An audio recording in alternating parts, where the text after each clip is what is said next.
베드로후서 3장 12절부터 하도록 하겠습니다. 하나님의 날이 오기를 고대하고 열망하라. 그때는 하늘들이 불에 타서 녹아버리고 우주의 구성 요소들도 맹렬한 불에 녹아내릴 것이나 그랬습니다. 이 상황이 언제 이루어지는 것이죠? 천년왕국이 끝나면 이제 온 우주를 하나님께서 불살라 버리시는 것이죠. 그래서 모든 구성 요소들이 녹아내린다고 이렇게 말씀하셨습니다. 이제 주님의 말씀으로 모든 물질의 원자들을 지금 꽉 이렇게 유지하고 계신데 그것을 놓아버리면 대폭발이 일어나는 거죠. 그래서 모든 구성 요소, 이 세상에 존재하는 모든 것은 다 없어져 버리는 것입니다. 불타버리는 것이에요. 심지어 둘째 하늘과 셋째 하늘에 있는 거대한 물층까지도 다 없어져 버리는 것이죠. 그리고 이제 새 하늘과 새 땅을 후에 이제 큰 백보자 심판을 마치신 후에 새로 창조하시는 것이죠. 여기 12절에 보면 하나님의 날이 나옵니다. 그리고 구원받은 사람에게는 하나님의 날을 고대하죠. 주님이 심판하시는 것, 또 주님이 재림하시고 또 심판하시고 하는 것들을 기다리는 거 있습니다. 그래서 사실 그리스도에게는 기쁜 날이요, 구원받지 못한 사람들은 어떻습니까? 그것은 이제 무서운 날이 되는 것이죠. 징계의 날이, 심판의 날이 되는 것입니다. 상상을 초월하는 것이에요. 이 세상의 어떤 일보다도 이러한 우주가 녹아내릴 때 그 안에 있는 사람들과 모든 세상 것들은 어떻게 됩니까? 어마어마하겠죠. 아무리 원자폭탄이 위력이 강해도 다 살아남는 사람이 있어요. 그게 터져도. 2차 대전 때 일본의 히로시마와 나가사키에 그 원자탄이 떨어졌죠. 지금은 그거보다도 각 나라의 원자탄이 훨씬 더 성능이 좋죠. 그래도 아무리 그래도 살아남는 사람은 있어요. 그러나 주님께서 한번 폭발시키시면 그 벌레 하나도 살아남지 못하는 거예요. 모두가 다 먼지조차 남지 않고 다 불타버리는 것입니다. 그렇기 때문에 구원받지 못한 그러한 사람들은 복음에 불순종하는 그것이 얼마나 큰 것인지 몰라요. 그것은 바로 불과 유황이 타는 지옥에서 고통을 당하다가 다시 큰 백보자 심판에 끌어올리셔서 최종적으로 또 심판을 하신다 그 얘기죠. 그렇기 때문에 앞으로 예수 그리스도를 영접하지 못한 모든 사람은 앞으로 이러한 심판만이 끊임없이 남아있는 것입니다. 그래서 그 사람들의 기다림은 바로 심판이에요. 심판밖에 없어요.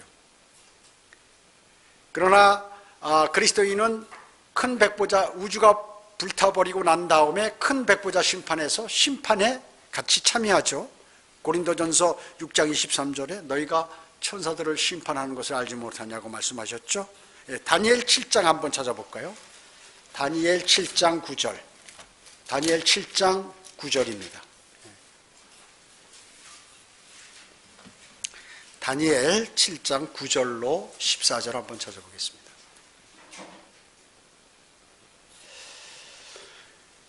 이제 8절까지는 적그리스도가 나타나가지고 이제 천년왕국이 끝나버립니다. 그 적그리스도의 심판이 이제 있고 천년왕국이 끝나고 9절부터는 큰 백보자 심판이에요. 그래서 다니엘은 대환란 넘어서 천년왕국 넘어 큰 백보자 심판까지 지금 바라보고 있는, 예언하고 있는 거예요. 하나님의 영을 받아서. 9절에 보시면 다니엘 7장 9절 내가 보았더니 보좌들이 넘어져 있고 옛날부터 계신 분, 대문자로 되어 있죠. 하나님 아버지입니다. 이미 앉으셨는데 그분의 옷은 눈같이 희고 그분의 머리털은 순전한 양모 같더라. 하얗다고 얘기죠. 그분의 보좌는 불타는 불꽃 같고 그 바퀴들은 타는 불 같더라. 불 같은 강이 흘러 그분 앞에서 나오니 수백만 명이 그분을 섬기고, 수백만 명이 섬기는 사람들은 누구예요? 성도들이죠. 수천만 명이 그분 앞에 섰는데 수천만 명은 뭐예요? 이거 심판받을 사람들이죠.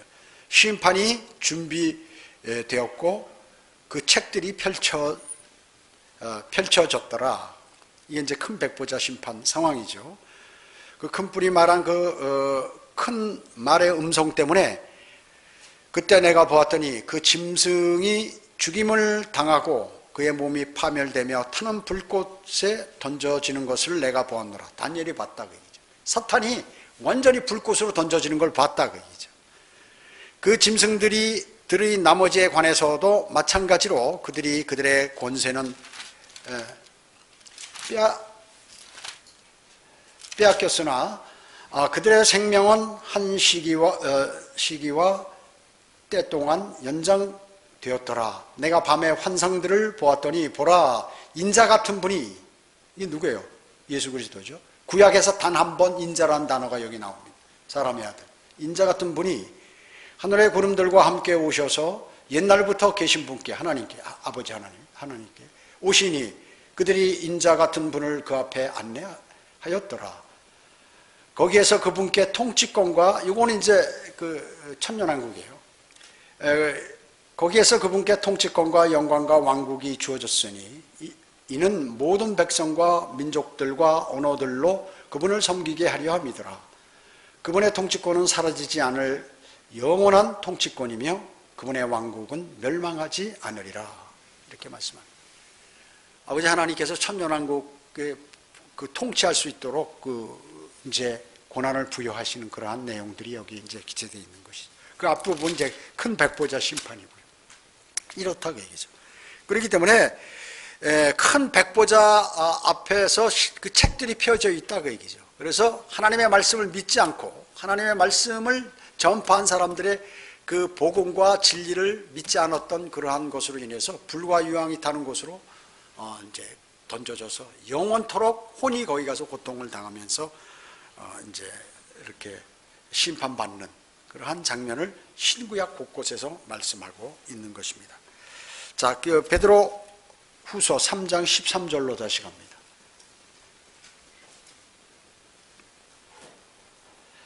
13절에 보면 우리는 그의 약속대로 의가 거하는 새하늘과 새 땅을 기다리는도다. 예, 성경대로 믿는 그리스도인들은 뭐예요?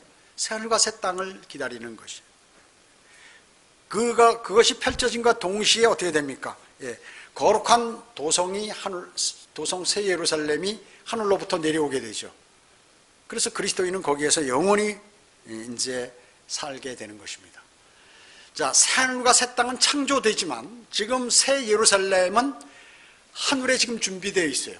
그것이 하늘의 하나님으로부터 지금 이제 서서히 내려온다고 얘기죠. 내려오는 것이. 그래서 언제 천년왕국이 끝난 다음에 백보자 심판이 끝나고서 천년왕국이 끝나고 하늘과 땅을 전부 불살라 버리시고 큰 백보자 심판을 하시죠. 그리고 이제 나서 새하늘과 새 땅을 창조하실 때 하늘로부터 새 예루살렘이 내려오게 된다는 것이죠.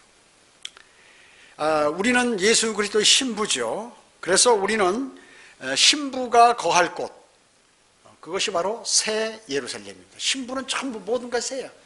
구원받으면 새 사람이 되고 사는 것도 새 예루살렘에서 살게 되고, 결혼한 신부가 뭐예요? 가구도 새로 사고 뭐 전부 다 준비하고, 집도 뭐 전세를 얻던 사던 새로 준비하고 모든 것 다 새로 하잖아요. 마찬가지예요. 주님께서도 이제 신부를 맞이할 때 모든 것들을 다 준비하고 몸만 와라 이거죠. 몸만 와라. 그럼 우리는 뭐 가서 그냥 주님이 준비해 놓으신 거기 가서 누리는 것이에요. 그게 바로 이건 지상의 예루살렘하고는 전혀 다른 거예요. 성경에 보면 예루살렘이 지상에 있는 예루살렘을 말씀하는 것도 있고, 이제 새 예루살렘, 하늘에 있는 예루살렘을 말씀하는 그 말씀도 있어요. 땅에 시온산이 있죠. 시온산이 뭐예요? 그 새 예루살렘이 성전이 지어져 있는 그것이 시온산이에요. 그 시온산이 하늘에도 있다. 하늘의 시온산도 있고. 그렇기 때문에 땅에 있는 그 하나님께서 하시는 모든 것들은 말이죠, 그것이 그대로 하늘에 있는 거예요. 하늘에 그대로 있는 것이에요. 구약시대 때 모든 것에 그 준비됐던, 일어났던, 역사를 이루셨던 그 내용들이 앞으로 미래에 있을 것에 관한 다 예표들이라고 얘기죠. 하나님 그렇게 완벽하신 분이에요. 그래서 모든 사람들에게 성경을 통하여 다 알 수 있도록 해놓고, 그런데 사람들은 그 하나님의 말씀을 믿지 않기 때문에 유대인들도 예수 그리스도를 영접하지 못하고 예수 그리스도를 십자가에 못 박은 것이죠. 그들이 성경을 많이 안다고 하지만 실제 그들은 몰랐어요. 바리새인 서기관들이 성구 상자를 이마에 붙이고 다니면서 지금도 붙이고 다니잖아요. 그리고 성경을 암송하면서 막 통곡의 벽 앞에서 기도하고 몸을 막 흔들어가면서 통곡을 하면서 기도를 해도 그들은 하나님의 말씀을 모르는 것이에요. 지금의 성경 신학자들이나 그 성경학 박사들, 신학교 교수들이 많이 안다고 하죠. 그래서 성경 몰라요. 그들이 알으면 바른 성경을 쓰겠죠. 또 그들이 성경을 알으면 하나님의 말씀을 믿겠죠. 앞으로 일어날 주님의 예언들을 다 믿을 텐데 그거를 볼 수 있는 영적인 눈이 없다 그 얘기죠. 없어요, 그 사람들은. 그렇기 때문에 그 사람 밑에서 배운 모든 신학도들은 어떨까요? 똑같아요. 소경이 소경을 인도하기 때문에 모두가 구덩이에 빠져버리는 것이. 그게 지금 우리 대한민국의 실태예요. 아니, 전 세계 실태예요. 미국도 과거에, 미국과 영국도 과거에는 신실한 믿음을 위해서 목숨을 걸고 싸웠지만 지금도 서서히 배교의 길로 가버리는 것이. 미국의 근본주의자들, 무슨 뭐 이런 사람들 전부 다 뭐예요? 배교해버렸죠. 그래서 우리는 배교한 근본주의자들이라고 얘기하는 것이에요. 그들이 우리를 공격하는 것이에요. 하나님의 말씀을 바로 알고 바른 성경을 갖고 있는데 한글 킹제임스 성경은 잘못된 성경이다. 그것보다도 지금 현재 새로 번역된 성경들이 훨씬 더 좋은 성경이다라고 이렇게 주장하는 것이죠. 그러니까 성경학자들이 그러니까 아무것도 모르는 사람은 야, 저 유명한 성경 박사가 저렇게 얘기하니까 그 말이 맞아. 그렇게 따라가는 것이에요. 그들은 어떻게 해요? 심판받는다. 심판받는다. 갈라디아서 4장 26절에 위에 있는 예루살렘은 자유로우니 우리 모두의 어머니라고 이렇게 말씀하셨습니다. 그래서 그리스도인의 우리의 시민권은 어디 있나요? 하늘에 있는 것이죠. 우리는 지금 이 지구는 타국이에요. 타국. 우리는 타국 생활하고 있는 우리의 시민권은 하늘에 있어요. 우리는 하늘나라 시민이다. 그 얘기죠. 비록 몸은 땅에서 살고 있지만 이제 조금 있으면 간다. 그 얘기죠. 그래서 새 예루살렘은 신부를 위하여 주 예수 그리스도께서 준비하신 것이에요. 그래서 영원 시대 그곳에 거처할 장소가 어디냐? 새 예루살렘이다. 그리스도인은요. 교회는 어린 양이신 예수 그리스도를 신랑으로 맞을 준비를 하는 신부들입니다, 여러분들. 신부가 어때요? 신부 화장하고 드레스 그냥 왜 드레스를 입을까요? 자기는 그렇게 깨끗하다 그 얘기예요. 당신을 위해서 내가 모든 것을 준비했다 하는 것, 그런 의미거든요. 그래서 세마포예요. 그래서 지금 현재 우리가 사람들이 결혼식 할 때 그 드레스를 입잖아요. 신부 드레스. 세마포라고 얘기죠. 다 성경을 보고 그렇게 한 거예요. 그래서 신랑과 신부는 뭐예요?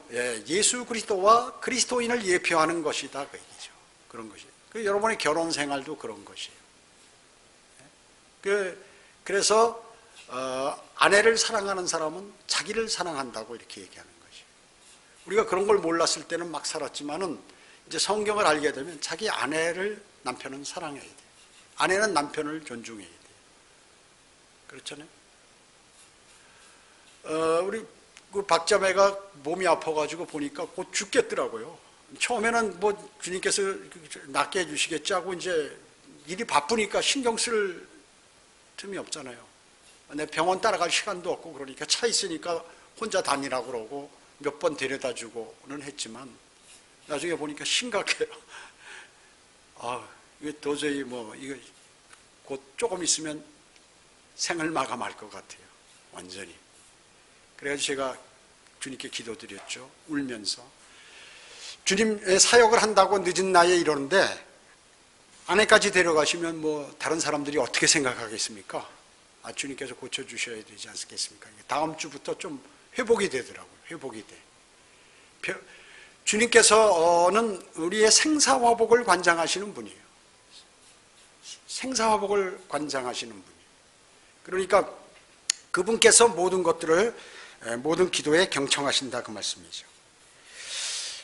주님의 임재는 어떻습니까? 주님께서는 이제 간절히 우리를 이제 사실 주님께서도 우리를 기다리시는 것이죠. 그래서 빌립보서 3장 20절에 보면 그것으로부터 오실 구주이신 주 예수 그리스도를 기다리고 있다는 것이, 그것으로부터 오실 주 예수 그리스도를, 누구요? 그리스도인이 기다리고 있는 것입니다. 그래서 영원시대에서 새 땅에서는 유대인들이 살고, 새 예루살렘에, 새 하늘에서는 이제 천년왕국과 이제 대환란 때 구원받은 이방인들이 그곳에서 이제 거처하게 되죠. 그들의 처소예요, 새 하늘은.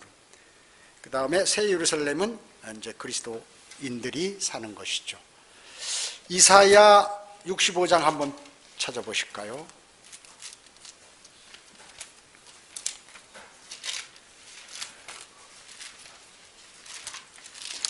이사야 65장 17절.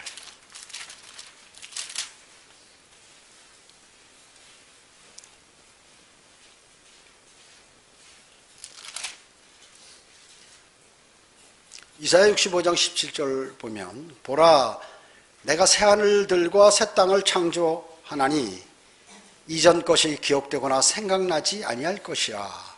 영원이죠. 영원을 얘기하는 거죠. 이사야 선지자에게 이렇게 하나님께서 기록하도록 하신 거, 예언할 수 있도록 하셨어요. 새하늘과.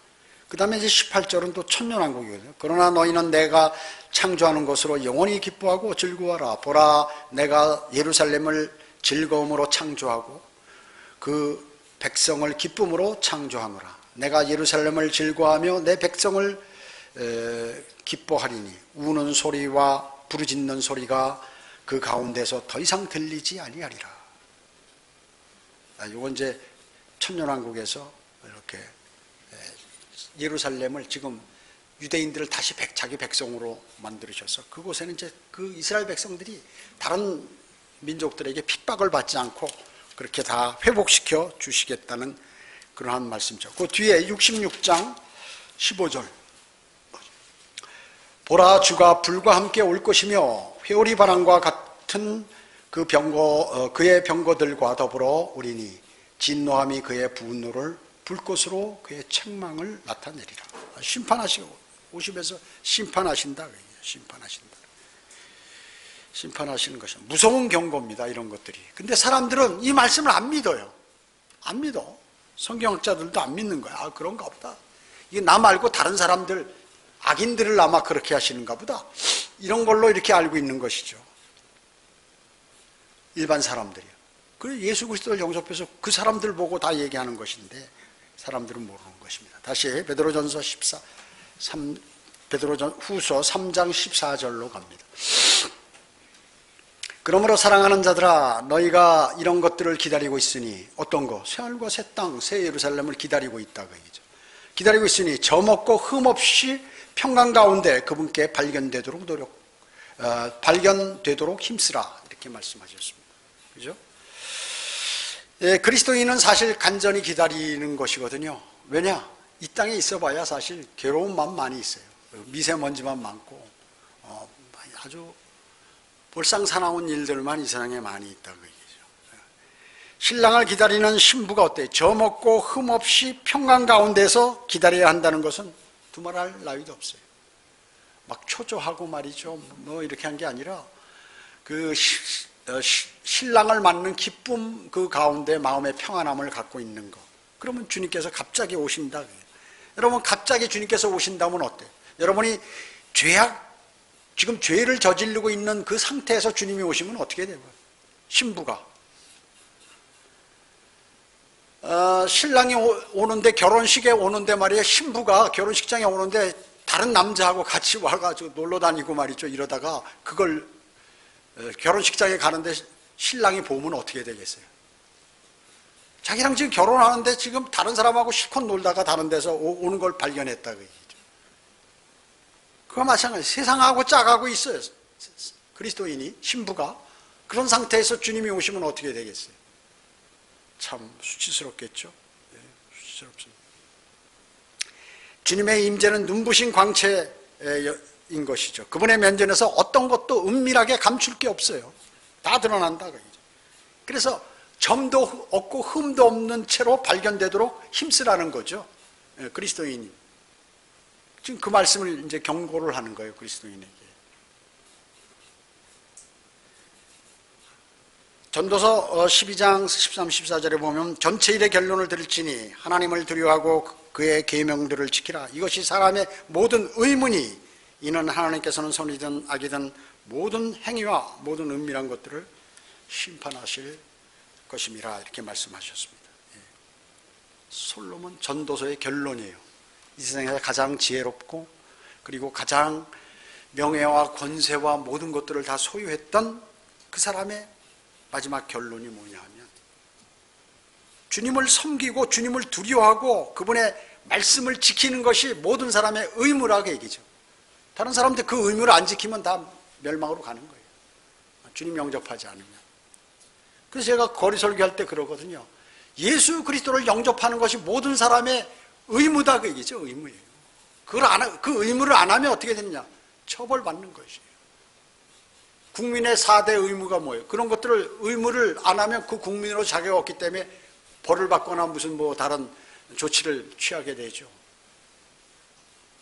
마찬가지입니다. 하나님의 사람으로서 그런 것들 또 세상의 피조물로서 해야 할 의무가 뭐냐면 예수 그리스도를 섬기는 거예요. 그분을 구세주로 받아들이는 거예요.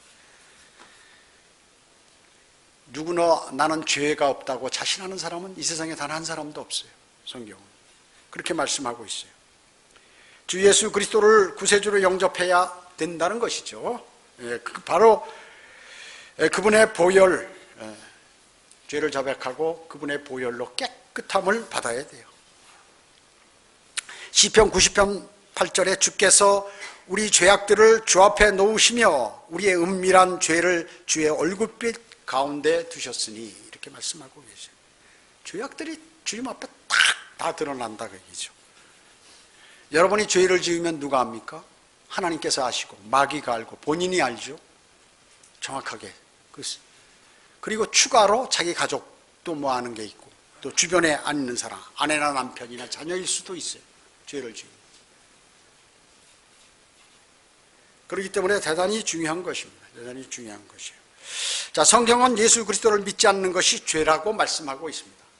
가장 큰 죄가 뭐냐면 예수 그리스도를 영접하지 않은 죄가 제일 큰 죄예요. 근데 사람들은 그게 죄라고 그러면 말귀를 못 알아들어요. 그런 게 어디 있어 이렇게 하는 거죠. 구원받은 그리스도인은 그리스도의 심판석에서 모든 것을 설명할 수 있어야 돼요. 여러분은 그리스도의 심판석에 곧 서게 되는데 모든 것을 설명할 수 있어야 되는 거예요. 너 왜 그거 안 했니? 그렇게 질문하실 거 아니에요. 예, 그럼 뭐라고 변명하겠습니까? 너 왜 그렇게 그거 안 했니? 그래. 너 왜 그거 했니? 하지 말아야 할 거 왜 했니? 이렇게 물어보시면 뭐라고 답변하실 거예요? 거기에서 그리스도의 심판석에서 점 없고 흠 없이 발견되어야 된다 하는 것이에요.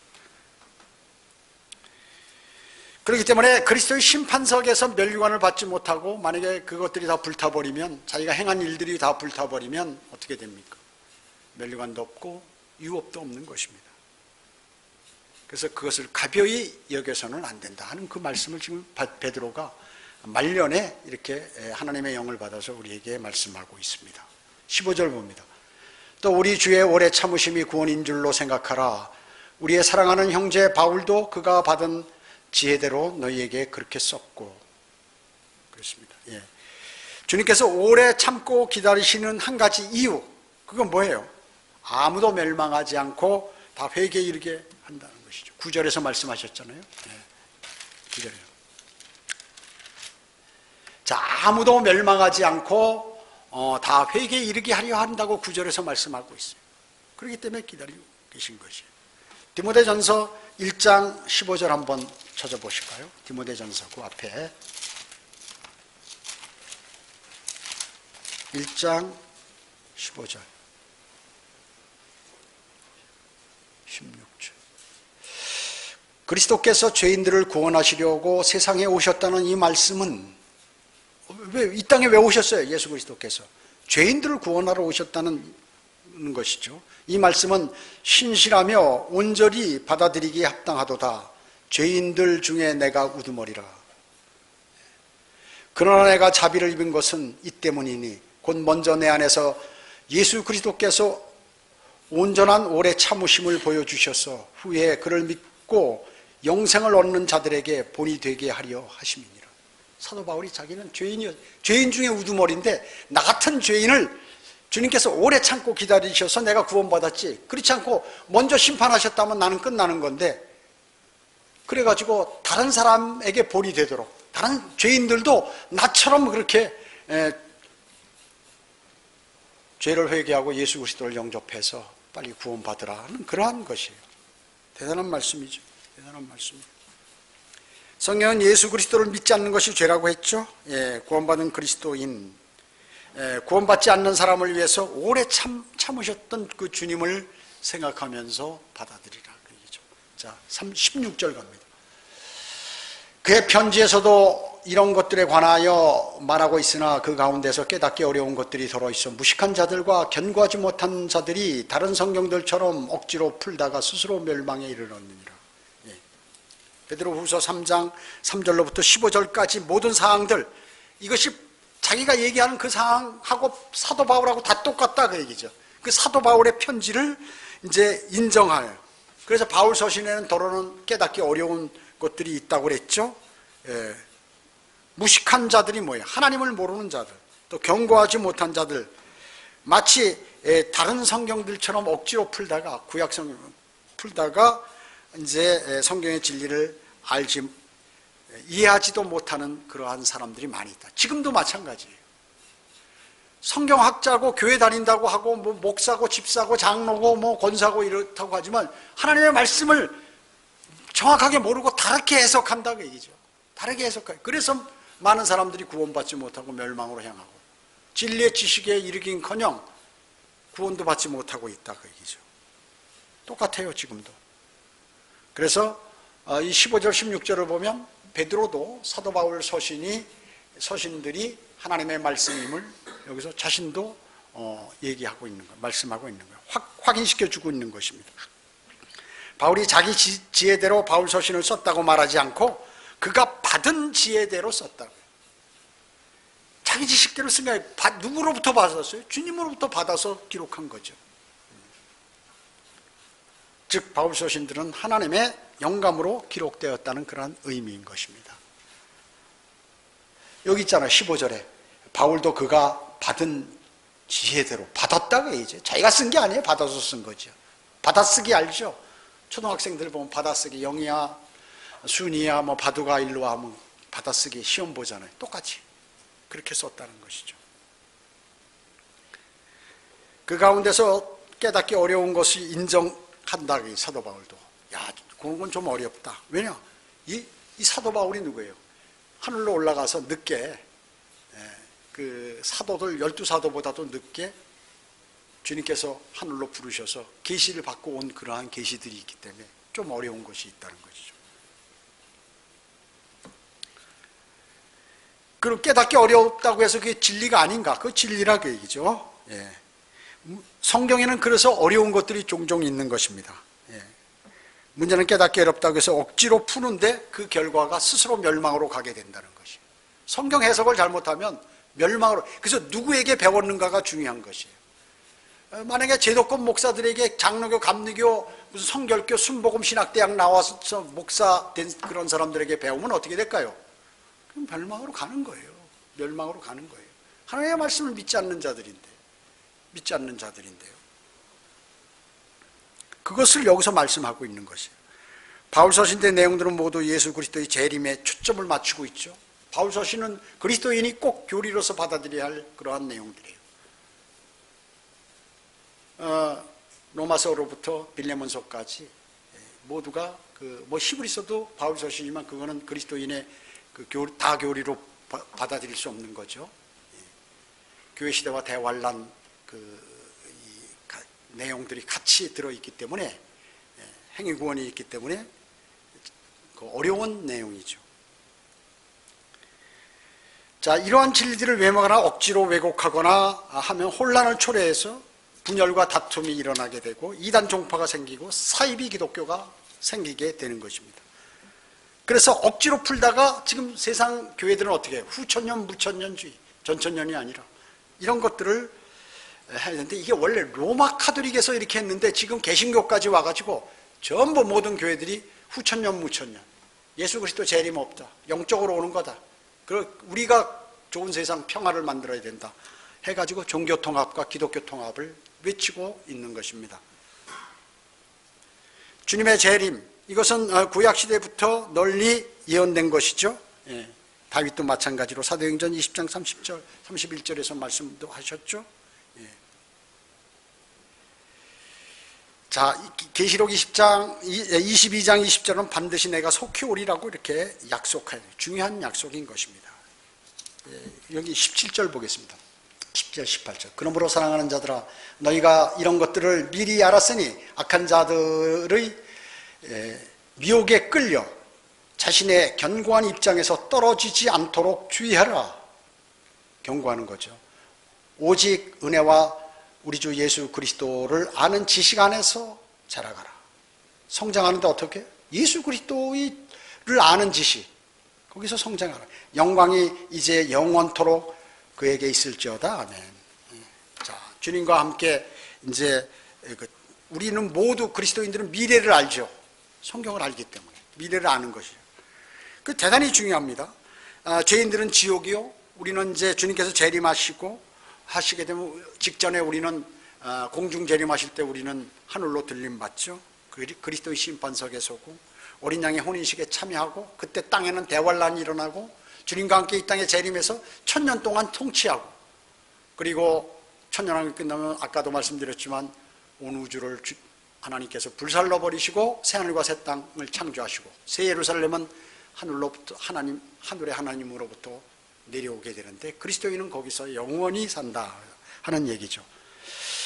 자, 그렇기 때문에 주님과 함께 지상에 내려올 때 마귀의 세력을 우리가 함께 주님과 함께 파멸시키죠. 그런 것들을 미리 알았으니 이제 악한 자들의 미혹에 더 이상 넘어가지 마라. 여기저기 돌아다니지 말고 확고한 하나님의 말씀을 믿고 그 믿음을 실행하라고 말씀하고 있는 것입니다. 그리스도인에겐 세 부류의 적이 있다고 그랬죠. 내부의 적, 외부의 적, 그리고 정체불명의 적이 있습니다. 내부의 적은 자기 자신이에요. 외부의 적은 세상입니다. 그리고 정체불명의 적은 우리가 볼 수도 느낄 수도 없는 마귀예요. 영적 존재입니다. 초자연적인 존재예요. 그래서 마귀의 종, 세상과 야합하는 육신적인 그리스도인이 되지 말라고 지금 마지막에 사도 베드로는 우리에게 경고하고 있는 것입니다. 오직 은혜와 예수 그리스도를 아는 지식 안에서 자라가라고 마지막으로 강조하는 것이. 여러분은 이거 꼭 지켜야 돼요. 이것을. 그래야 주님으로부터 칭찬을 받는 사람이 되는 것입니다. 자, 오늘 이제 마지막으로 마쳤고요. 다음 시간부터는 이제 여호수아를 하도록 하겠습니다. 자, 기도드립니다. 전지전능하시고 자비로우신 아버지 하나님 감사를 드립니다. 저희가 약 8개월 동안에 베드로 전후서를 공부했습니다. 그냥 공부하고 듣고 흘려버리는 것이 아니라 하나님의 말씀을 마음판에 새기고 그 말씀대로 실행하는 삶을 살아감으로 주님 앞에 섰을 때 주님께 칭찬과 영광을 받을 수 있도록 주님 인도해 주시기 원합니다. 이 시간에 이 세상에는 지금 많은 죄악들로 가득 차 있습니다. 그래서 주님의 심판은 멀지 않았습니다. 주님 오실 날이 멀지 않은 이때 그리스도인이 어떠한 삶을 살아야 하는지를 명확히 알고 그 말씀대로 살아가므로 영혼을 아름답게 준비하고 하는 실질적인 그러한 현명한 사람이 되도록 주님 인도해 주시기 원합니다. 오전 예배와 오후 예배, 교제 시간 모두를 주님께 의탁하오며 다시 오셔서 저희를 데려가실 주 예수 그리스도의 이름으로 기도드립니다. 아멘.